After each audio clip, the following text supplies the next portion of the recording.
The Rangers have just made a sneaky good signing that comes with some interesting details that makes things a bit complicated. We're going to break that down, as well as some of the younger stars on this team stepping up to the plate. And one player in particular returns to the lineup and gives the Rangers the extra boost that this team needed. We're going to break down all of that and some interesting stats near the end, so stay tuned for that. But before we get into all of that, a quick reminder to hit that subscribe button. As we've noticed, about 72% of you who watch these videos are not subscribed to the channel. So if you want to stay up to date with everything that's happening with your New York Rangers, go down below, hit that free subscribe button, because this channel is built for blue shirt fandom, and it is the place to be for all your daily New York Rangers content. But let's get into the first order of business. Of course, there's a big win to talk about. That happened last night. We'll get into that. But the first order of business, the Rangers have made a signing that comes with some complications, and it makes things a little interesting. We'll get into it. They've signed goaltender Spencer Martin to a 2-year contract. Spencer Martin's contract in the KHL. He just left the NHL/AHL to go to the KHL this season. His contract was just terminated, and Chris Drury has signed him to a 2-year extension. Now, you're probably wondering, who is Spencer Martin? Spencer Martin, when I was working in the OHL, was highly regarded as one of the best goaltenders in that league and one of the best young goaltenders. Now, that was a decade ago. A lot has happened since, but he's still a very good pro goaltender. You can see this in his last couple of years at the NHL level, a pretty good sample size. He spent a lot of time in the AHL as well. He's a .909 goalie the last time that he was in the AHL last season with the Chicago Wolves, and in the KHL, he's a .905, which is not bad at all in 14 games. Pretty good numbers. And then when you look at his past NHL experience, you know, an .896, an .887, and an .846. The last time we saw him in the NHL with the Carolina Hurricanes, but he has had good stints in there. Now, I don't believe that they signed him, and this is the contract breakdown if you want to take a look at that.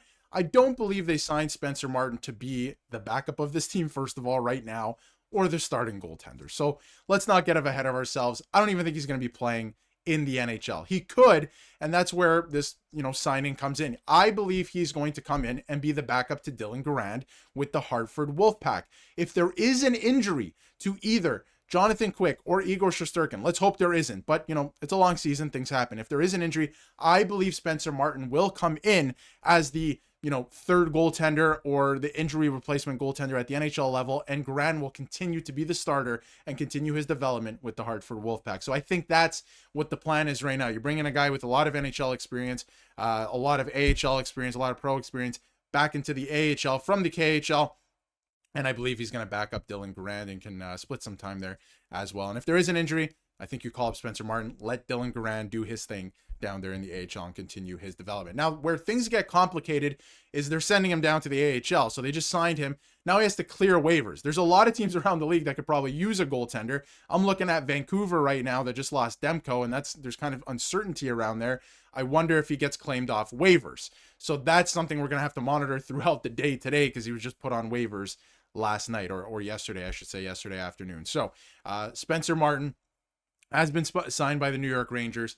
I would imagine he's going to clear waivers, but with the cap hit being what it is, the contract structure, I wonder if another team goes, hey, this is a guy that has NHL experience, we'll claim him off waivers. So that would suck, but we'll see what happens if he does eventually go down to the AHL and Hartford. I do think that's the plan. He would be the call up if there were an injury. So I think this is a sneaky good signing. If you look at the stats, especially at the AHL level where he's going to be playing, he's been a good goaltender.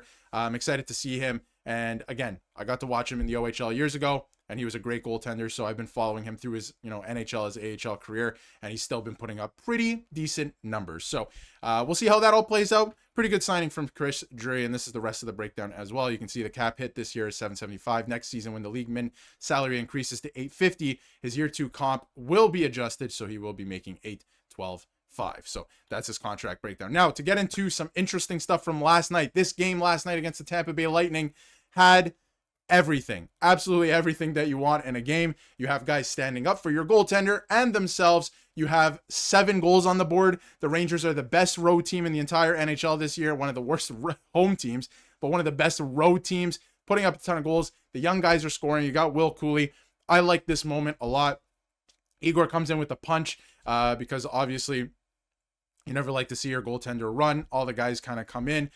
Don't mess with the Russians on this team. They will stand up for their goaltender, and they will stand up for themselves. So absolutely love to see that. Sometimes you got to take a penalty. When it's warranted, you got to take a penalty, especially if guys are taking liberties late in a game on, your goaltender. And like I mentioned, the Rangers are now 8-1-1 on the road this season, and overall have won 6 of their last 8 games on the road. This team is dynamite away from MSG. They just have to figure it out at MSG, which they did the other night against Nashville. Credit where credit's due. But the Rangers' 17 points through the first 10 road games of the season are the most in franchise history, surpassing the original mark of 16 in 1931-1932. So this team is rolling.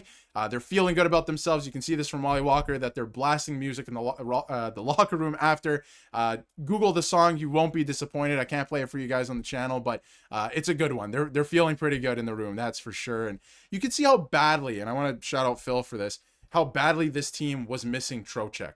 It just gives the team more structure. When they were missing Trocheck, it's not like he's going to come in and score a bunch of goals, which he did last night. He did contribute, of course, in terms of goal scoring, but the structure of the team, he lengthens the lineup. He just makes everything like a cohesive unit again. And I think they have been playing for the most part as a cohesive unit this entire year, way more than last year. That's for sure. They just can't find the results, especially on home ice. But again, they've been a dynamite road team so far this season. So no coincidence that Panarin, looking like Panarin again, has happened at the same time he gets back his center that, of course, they have chemistry with. It doesn't really matter who plays with them. It does kind of to a degree, of course, but, no matter what, both of them together have looked absolutely awesome together.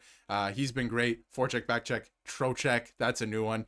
Love. I don't know what Vasilevsky was doing on this play, by the way, but it doesn't matter. Goal for the Rangers. That's all good. But you're getting contributions up and down the lineup for the New York Rangers. You have goals from Will Borgen, by the way, who I want to touch on in a second. We'll get back to Will Borgen. He gets on the board. He played quite a few minutes, just like Fox and Gavrikov, leading the way again. Carson Soucy ate a lot of minutes last night as well. I always like to look at that stuff, who's playing upwards of 23 minutes a night, stuff like that. But then again, if you look at the forward group, you have Will Cooley with 2 goals. I know one of them empty netter, and then Vincent Trocheck with 2 goals again. So you're getting contributions from different areas. JT Miller, a lot of people, talking about him lately. He gets on the board. I wanted to point out Will Cooley, and I should mention that I'm recording this right after the game, so the stats have not updated yet, but he now has 10 points in 18 games, which is really good. So if he continues this pace, I think that he and the Rangers will be okay, because they need him to score at least, I think, 25 goals this year. But, that's a decent pace so far. I also wanted to bring up Vincent Trocheck, who now, of course, coming back from injury that he sustained, earlier this season, has 5 points in 4 games to start this season. So he's been great so far to start this season, winning faceoffs. And of course playing, 15 minutes a night, but I think that those minutes are going to get up there as well now that he's returned to the lineup. And never like to see a guy injured that early in the season, but he's been great. And again, talking about Will Borgen, like I wanted to bring up, he's been unbelievable, at least defensively. And, if you look at the hockey stat cards, projections, all of that stuff, they do the impact score charts after games. In terms of their model, he's the best defenseman in terms of defensive rating in the league this year. So he's been awesome, and he gets on the board tonight, which was great. And before we wrap up, I want to get into this quote from Mike Sullivan on the game. He said, "It obviously gives us a boost of confidence. The irony of it is I feel like the games where we didn't score, the effort and execution on both sides of the puck was really high," which is true. There was a lot of home games this year where they didn't score, where they did look good still. And he went on to say, "I thought tonight, I don't think we were at our best. We were opportunistic, and we had some pretty good looks, and we scored on them. You could say the same about the last game. So I don't think they were the cleanest games from the execution standpoint on either side of the puck." But honestly, that's hockey, guys. You just have to stay on top of it. Sometimes you're going to get lucky in games like this, even if you didn't deserve to win them. And then there's other games, even on home ice, like I just mentioned, where they did look pretty good, but the execution wasn't there. So at the end of the day, you pick up 2 wins here, and all of a sudden the Rangers are looking pretty good. They have looked pretty good as a unit so far this year, at least in my eyes. The results they hadn't been there on home ice, and you start to question certain things, but they're continuing to win games on the road. They look pretty good in a lot of areas. They've tightened it up defensively. I think if you're looking back at last year, there's still things to clean up, of course, and you still need contributions and major contributions from your top players. But last night was another good stepping stone. So we'll see where they take it. Let me know how you feel in the comments below about the signing of Spencer Martin. We'll have an update for you depending on what happens, if he gets sent down to Hartford or if he's claimed off waivers. Let me know how you feel about the game last night, because it maybe wasn't the cleanest game, but they capitalized on their opportunities, and that's all you got to do. That's what you got to do in this league. Let me know how you feel in the comments below, and if you haven't yet, hit that subscribe button so you can stay up to date with everything New York Rangers.